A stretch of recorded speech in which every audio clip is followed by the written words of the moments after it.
Olá, pessoal! Sejam todos bem-vindos a mais um podcast da segunda-feira. Eu sou a Ana Paula, uma das líderes do Movimento Radiação. Oi, pessoal, sou o Júnior, pastor do Movimento Radiação. Muito bom estar aqui. Bom, e hoje a gente vai falar sobre a bondade e a relação humana com essa virtude. Você tem facilidade para exercer bondade ou é mais rígido e crítico com as pessoas ao seu redor? Bondade, será que pode ser um sinal de fraqueza?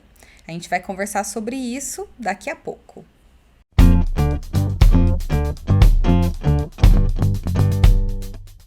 Júnior, sábado você falou sobre você e a bondade. Todo mundo sabe que a gente está falando sobre Romanos 12, a gente partiu para o versículo 10, penúltimo episódio. Semana que vem a gente fala sobre a maldade, então fica ligado. Como o Júnior disse, parte A e parte B, parte 1 e É, parte 2. Então semana que vem, parte 2. Se você estiver com a gente e no sábado e não participou do encontro sábado, vale a pena escutar para você ter uma noção da continuidade que a gente vai estar. Mas se você não assistiu, não tem problema, você não vai boiar totalmente, tá bom? Bom, voltando aqui, antes da gente comentar um pouco sobre a reflexão, eu queria trazer dois conceitos para a gente falar sobre bondade, né? E eu queria trazer dois conceitos para ajudar nessa conversa. Um é da própria Bíblia e o outro é um conceito da psicologia. E aí eu queria começar com a psicologia, que existe uma teoria que baseia a personalidade humana em 5 fatores. Ela é conhecida como Big Five. E ela forma um acróstico. Para quem não sabe, o acróstico é uma sigla, é. certo? E a sigla que é formada é Ocean, de oceano, tá bom? Óbvio, é em inglês, então eu vou fazer só a tradução aqui. Você vai ver que não forma ocean em português, não forma palavra alguma, nem ameba, não forma, tipo, nada. Bom, então, o primeiro fator é a abertura para experiência. Sim. A segunda é conscienciosidade. Depois você explica, tá bom? O terceiro, na verdade, fator é a extroversão. O quarto fator é a amabilidade, que por ora, em alguns estudos, podem ser traduzidos como bondade. Isso. Por isso que a gente pegou esse estudo. E o quinto e último, mas não menos importante, neuroticismo ou a instabilidade emocional. Cara, esse último aqui, interessante. Bom, e esses traços do Big Five, eles são conhecidos como modelo de 5 fatores, ou MCF, como os fatores globais de personalidade. E esses modelos, eles são estudados por diversos pesquisadores, eles costumam considerar, mesmo com pequenas diferenças nessas nomenclaturas, que os outros traços de personalidade, eles se encaixam dentro desses 5 traços principais que a gente acabou Por isso de que a comentar aqui. bondade em alguns. Por isso que a amabilidade para alguns é chamado de bondade em alguns estudos, tá? Vai ter uma diferença de nomenclatura, mas no final das contas eles entendem que esses 5 são universais, vamos dizer assim. Eles se encaixam em outras. Quando você faz o depara, a comparação, Isso. eles batem, né? E aí, aí eu acho que a gente precisa olhar para a amabilidade de uma forma especial. Então, já que é o tópico que a gente Sim. falou no sábado, né? Que é justamente a tendência para ser compassivo, cooperante, ao invés de ser suspeitoso e antagonista comparado com os outros, quando você olha para os outros. E esse traço, uma das características, é que ele reflete diferenças individuais na preocupação com a harmonia social. Achei bastante interessante. Talvez isso aqui, para alguns, é a empatia. O quanto você consegue ser empático com o outro, né? Então, quando você olha para indivíduos bondosos ou amáveis, para a gente usar aqui o fator do Big Five, né? Eles valorizam a boa relação que você tem com os outros. Qual é o nível de de boa relação que você tem com as outras pessoas. E geralmente, essas pessoas que são mais amáveis, que têm um grau mais elevado, são aquelas pessoas que são respeitosas, são facilmente amigáveis, são pessoas mais generosas, mais prestativas. Já viu que tem gente que você nem conhece, mas é uma pessoa que Sim. gosta de ajudar, é uma pessoa prestativa? Sim. Acho que todo mundo conhece uma pessoa assim. E quando a gente olha para aqueles indivíduos com um baixo nível de amabilidade ou de bondade, eles colocam o interesse próprio acima da relação com os outros. Então, são normalmente pessoas que não se preocupam tanto com o bem-estar das outras pessoas, o ceticismo deles com relação a outras pessoas, ou seja, são mais desconfiados, Sim. acham que o outro não está sendo verdadeiro. Ele é aquela pessoa que o tempo todo tá buscando entender o que vai dar de errado daqui a pouco. Ah, não, espera que daqui a pouco ela se revela. Já viu assim, gente assim também, né? Muito interessante o conceito, porque ele vai ajuda, na verdade, a gente a pensar a partir não somente da prática da bondade, mas entender isso como um traço, né, de personalidade. Mas mesmo assim, qualquer traço de personalidade, ele é influenciado pelo meio em que vivemos, sem dúvida nenhuma, e pode ser ajustado, né, ao longo da vida. Aliás, eu li um pouco também sobre o Big Five, e é justamente isso. É essa percepção que, de acordo com acontecimentos da vida ou por uma decisão pessoal, a gente pode se tornar mais ou menos amável, mais ou menos consciencioso, mais ou menos instável emocionalmente. Então, óbvio, o nosso foco aqui é a bondade, né? Então, não retira o fato de que envolve uma decisão de ser mais ou menos amável, bondoso. Então, isso varia de acordo com a situação em que você tá, é isso? Varia, mas identifica traço de personalidade. E esses traços podem te tornar uma pessoa. Uma pessoa que tem mais inclinação ou menos inclinação, é isso? E aí, quando junta os 5 traços, ou você vai ser uma pessoa mais integrada socialmente, ou uma pessoa mais desintegrada, né? Focada mais em si mesmo, né? E aí eu acho que a psicologia, é óbvio, eu não sou psicólogo. Nem eu. Mas eu acho que a psicologia acaba usando isso para ajudar pessoas a lidar melhor com as suas relações, né? Sim. Isso é bastante interessante. Bom, a gente falou sobre esse conceito da psicologia, mas nós comentamos que a gente iria trazer o conceito bíblico também. E aí, se você tá com a sua Bíblia, vale a pena ler Gálatas 5:22, que diz assim: mas o fruto do Espírito é amor, gozo, paz, longanimidade, benignidade, bondade, fé, mansidão e temperança. Quando eu era mais nova, eu tinha que decorar esse verso aqui. E pra falar benignidade? Ficava, acho que, Não saía, uma hora, né? não imagina que saía. Só tinha aquela tradução Almeida Revista e... Como é que é? Não, era antes da revista. Era só Almeidona mesmo. Tá bom.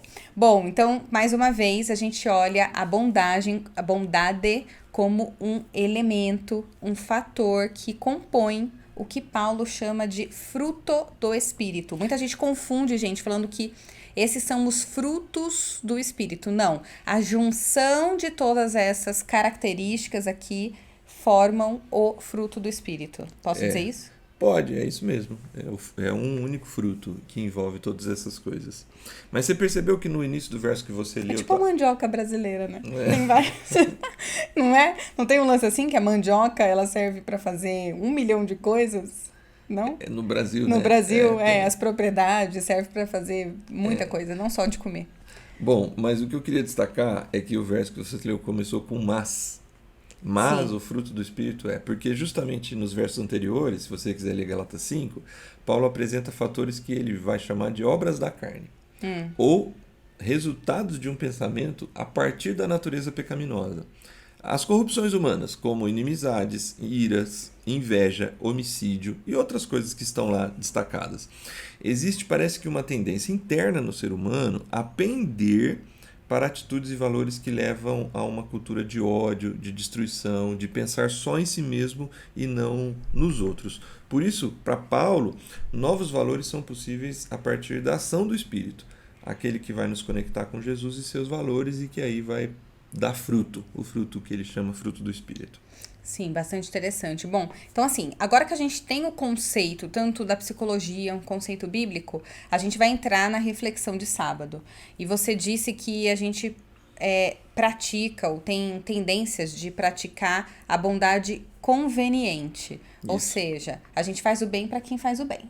Pra gente, né? Pra gente. Não Não quem pro faz outro. o bem. É Tá individualizado, dentro né? do meu ciclo aqui, fez Isso. pra mim, trato bem. Não fez, não trato bem. Por isso que é conveniente. É isso aí. Bom, e aí você falou que a gente precisa de uma unidade de medida, então, externa, para não ser tão relativo, certo? Para viver a bondade como um fator importante. Sim, porque a bondade precisa acontecer a partir de uma referência externa que garante o que é bom e o que é mal. Senão será sempre de acordo com o que eu penso. E diminui bastante a chance, né, de convivência saudável entre pessoas diferentes, porque pessoas diferentes pensam diferente. Então, ou eu tenho um fator externo, ou bondade vai ser algo que só vai acontecer para quem me faz bem. Certo. Agora, eu acho que é por isso que eu queria unir essa visão da psicologia com a visão de Paulo do fruto do Espírito. Porque no fruto do Espírito parece mais claro, tá mais evidente que a bondade é algo externo. Porque ele é dado pelo Espírito, a Bíblia fala isso, certo? Ele é desenvolvido dentro da gente, Pelo Espírito. certo? É um fator externo que desenvolve o ser humano. Sim. Só que na psicologia, para uma pessoa avançar, por exemplo, uma pessoa que ela não é tão amável, que ela não se preocupa tanto com o outro, para ela passar a ser um indivíduo que tem mais preocupação, que tem mais empatia pelo outro, ela também vai precisar de uma base externa para fazer essa transição, senão ela não vai ver uma relação entre isso, ela não vai ver o porquê que ela precisa fazer isso. Porque se for olhar, ela já se preocupa consigo mesmo. Dentro da ótica, dentro da visão de uma pessoa pouco amável, ela não precisa mudar, ela pode continuar como ela é. Então ela precisa enxergar um motivo, uma razão. Sim, eu acho que nos dois casos, tanto da psicologia quanto da Bíblia, parece ser importante e estar presente, reconhecer que a bondade precisa de uma unidade de medida, de um grau de medida que esteja fora de nós, né? E óbvio, não necessariamente precisa ser a Bíblia. Mas eu queria trazer para a conversa Tiago. Posso? Pode, opa. Tiago é um outro autor do Novo Testamento. A gente, inclusive, tem uma série de podcasts sobre o livro de O pessoal Tiago. zoa que eu faço muita propaganda do podcast, mas, gente, a gente tem 5 episódios, uma Sobre série Tiago. inteira destinada a Tiago. Só dá uma procurada aí no streaming que você vai encontrar. É bem legal. Bom, Tiago fala assim: toda boa dádiva e todo dom perfeito vem do alto, descendo do Pai das luzes, em quem não há mudança e nem sombra de variação. Isso está em Tiago 1, verso 17. Se considerarmos como nós consideramos a Bíblia como revelação de Deus, aqui nós temos uma revelação muito importante. Eu disse há pouco que esse fator externo talvez pode ser outra coisa. Essa pessoa que vai lá no psicólogo e descobre que ela precisa ser mais amável, talvez esse fator externo vai ser uma coisa mais pragmática, alguma recompensa que ela vai receber por ser assim a partir daquele momento. Só que, pela revelação bíblica, toda bondade vem de. Vem de algum lugar. Tem um from, né? Tem uma origem. From. From, do inglês. Toda boa dádiva vem de algum lugar. E ele fala assim, toda boa dádiva e todo dom perfeito vem de Deus. Ele diz que vem do alto e desce até nós pelo Pai das luzes. Isso significa dizer que em tudo o que é bom vem de uma única fonte. Ok, entendo. A gente vai ter um pouco mais de tempo para dialogar sobre isso. Só que vamos pegar alguém que é mau, um ladrão, que rouba as pessoas, que assassina, sei lá. Mas ele tem uma mãe que ele ama de paixão, que ele chega em casa e dá tudo para essa mãe. Como que é possível, assim, vamos lá, uma pessoa que ela é má, ela pratica a maldade, ela também faz o bem. E aí isso não vai contra o que você acabou de dizer, que a fonte do bem e da bondade, que a fonte do bem é ela é proveniente de Deus? Como que então uma pessoa má pode fazer o bem?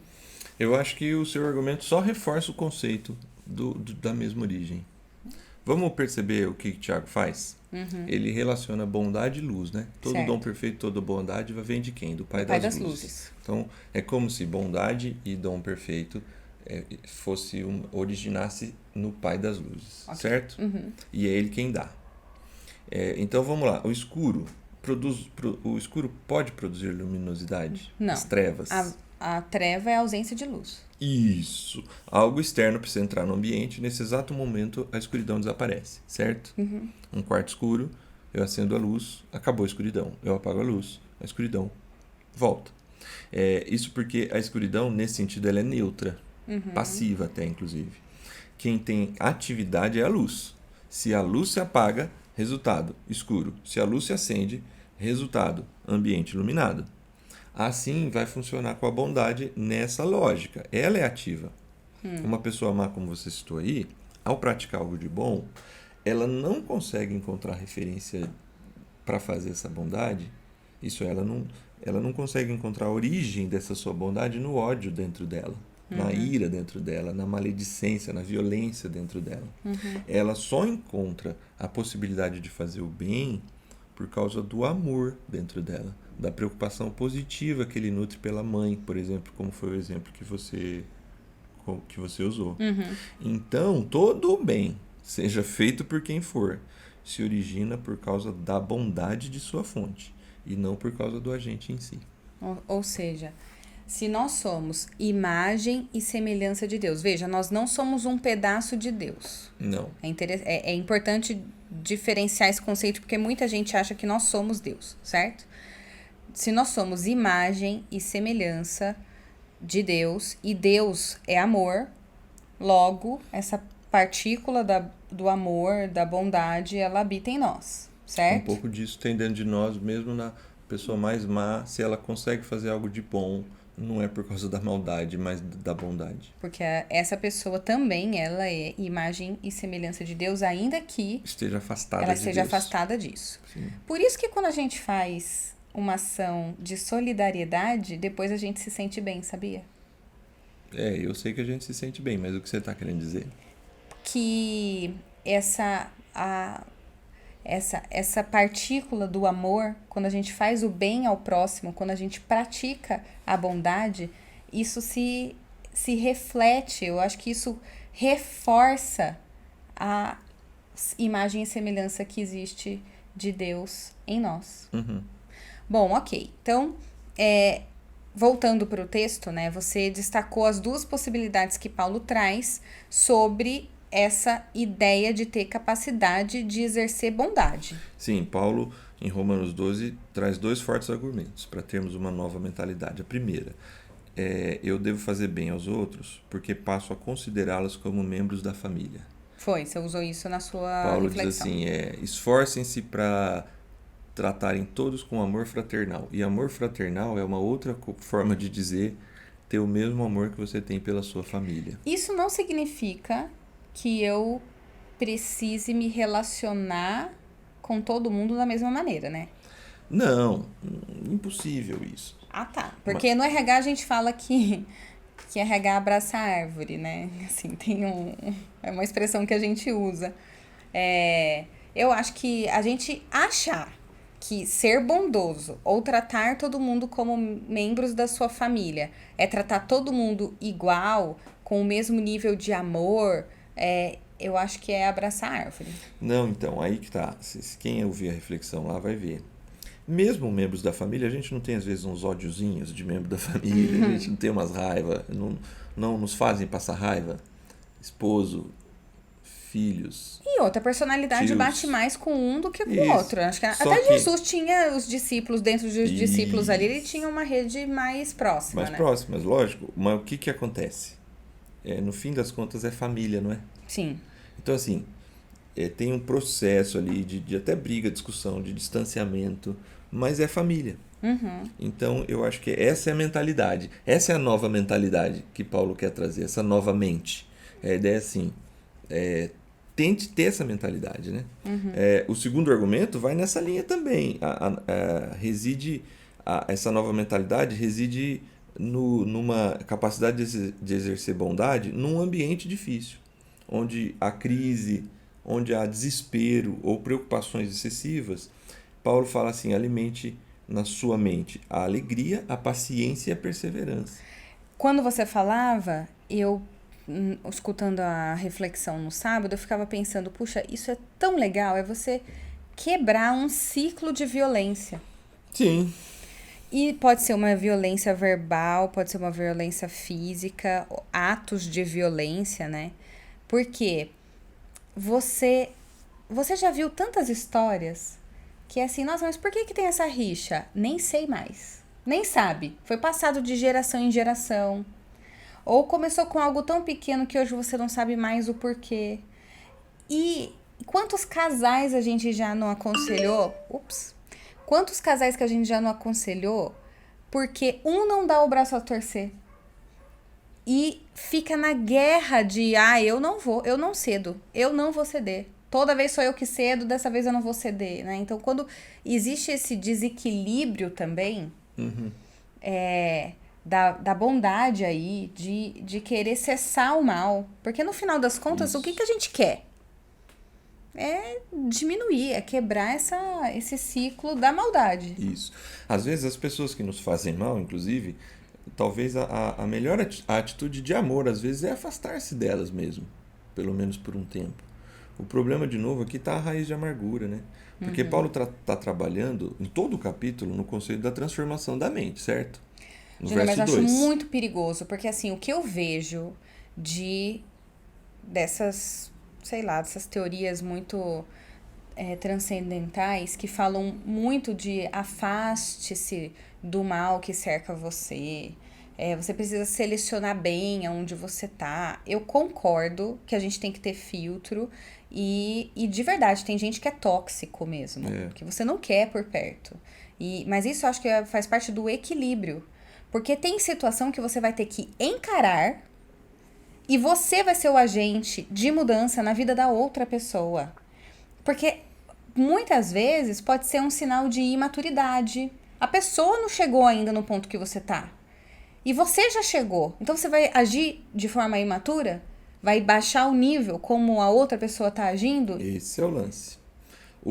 Eu acho que tem 3 conceitos em Romanos 12 que são chaves. Inclusive para a última reflexão que a gente vai usar sábado agora, né? O conceito, o primeiro deles, né? A transformação da mente, ela passa por entender que a gente vive pelas misericórdias de Deus. É o amor e a graça de Deus que nos alcançou. Nesse sentido, todos somos maus, vamos pensar assim. Todos. A outra coisa, a transformação vai fazer que eu me pareça mais e mais com Jesus. Essa foi a atitude dele. Eu aprendo com ele, né? Só que, no verso 9 de Romanos 12, o texto diz assim: o amor seja não fingido, aborrecei o mal e apegai-vos ao que é bom. Aqui é que Paulo apresenta esses limites que você mesmo está colocando aí, que você argumentou tanto do fato, parece um conto de fadas, abraçar a árvore, ou essas pessoas tóxicas, porque o verso 9 amarra todo o resto dos argumentos que vai vindo 10 em diante, presentes no capítulo 12. A maldade sempre precisa ser combatida, e até se afastar dela. E o bem precisa ser exaltado. O problema reside, talvez, no que diz Tim Keller. O nosso amor ou ódio por alguém costuma distorcer o que é realmente bom e o que é realmente mal. Então, eu preciso de um fator externo que vai me ajudar a lidar com um amor sincero e verdadeiro, que vai confrontar a maldade, mesmo em quem eu amo. Ou seja, a gente precisa de um referencial. Sim. A mesma unidade de medida. E esse referencial, você disse que é Jesus Cristo. É a partir dele que a gente tem um referencial único, universal, vamos dizer assim, para balizar maldade, bondade, justiça, injustiça e tudo mais. É isso, porque se for subjetivo demais, eu não consigo reconhecer bondade e maldade de verdade. Eu vou sempre estar debaixo da minha subjetividade. Ok, muito bom. E a gente para aqui com um gostinho de quero mais, porque senão a gente vai começar a entrar no outro tópico, que é o da maldade. Então, pois é, para fechar o conceito, precisa falar da maldade, mas eu tô tentando a gente, né? Tanto na Reflexão Sábado como aqui no podcast, tentando não falar muito sobre a maldade. Algo me diz que maldade a gente vai ter ainda mais para falar. Pode ser que sim. Legal. Bom, vamos para o refletir, experimentar e expressar? Sim. Reflita o seu conceito de bondade e de maldade. O quanto que existe relativismo, o quanto que você está usando da sua própria experiência para poder dizer, ele é bom comigo, então eu sou bom com ele. Ele é mal comigo, então eu vou retribuir. Não pisa no meu calo que eu revido na mesma moeda. O quanto você tem usado essa unidade de medida para balizar o seu nível de bondade e o quanto você tem usado a unidade de medida Jesus Cristo, JC, para balizar o seu nível de amor, de bondade para com o próximo. Experimente essa semana, se possível, ler os relatos da paixão de Mateus, Marcos, Lucas e João. São sempre ali os últimos capítulos de cada um desses evangelhos. Se não der tempo de fazer nos 4, faça em um deles. Faça essa experiência de aproximar-se da experiência de Jesus com as pessoas que fizeram maldade com ele e como foi a reação dele. Nunca é simples, mas se Jesus é um modelo, se Jesus é quem nos dá referência, eu acho que vale você experimentar o sentimento e a atitude de Jesus, para você ver ali ele quebrando um ciclo de maldade. Isso aí. E, por fim, expresse, ou seja, seja você o agente de mudança. Se você está em meio a um ciclo que não para de maldade, um ciclo em que ninguém quer dar o braço a torcer, dê você. Seja o reflexo de Jesus Cristo para quebrar a maldade no mundo, para quebrar o ódio, para quebrar a falta de empatia pelo outro. Talvez assim as pessoas vão te ver e conseguir entender que é possível agir de uma maneira diferente, é possível resgatar algo que há muito tempo está perdido. Júnior, estou ansiosa por sábado, para a reflexão de sábado, e eu espero que a gente tenha a continuação desse papo aqui na próxima segunda-feira. Sim, com certeza. Pessoal, uma excelente semana a todos. A gente se fala no sábado. Tchau, pessoal.